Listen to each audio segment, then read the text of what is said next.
जन्म झाला की जन्मासोबत मृत्यू सुद्धा जन्माला येतो. आणि माणसाचं आयुष्य केवढं आहे.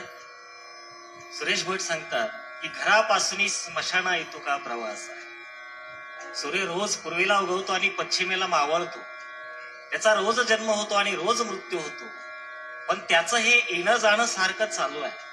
पण संत नामदेव म्हणतात की अरे मृत्यू जरी आपल्या सोबत असला तरी घाबरायचं कशाला.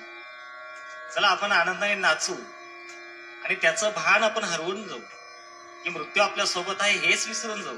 म्हणून आनंदाने नाचूया, गाऊया. पण हे सगळं सांगताना संत नामदेव फार सुंदर म्हणतात की टाळ मृदुंग कुठे वाजतो, तो दक्षिणेकडे वाजतो आणि मी पश्चिमेकडे बघून माझं गाणं म्हणतोय. हे सांगणं नामदेवाचं खूप सुंदर आहे. कारण नामदेव असं म्हणतात की दक्षिण दिशेला मोक्ष आहे आणि तो मोक्ष आपल्याला मिळवायचा असेल तर आपण भगवंताच्या चरणाशी लीन झालं पाहिजे, त्याचं नाव घेतलं पाहिजे, त्याचं भजन केलं पाहिजे. हे सगळं गुण सांगणार, सत्व सांगणार एक सुंदर अभंग नामदेवांचा आता आपण ऐकूया.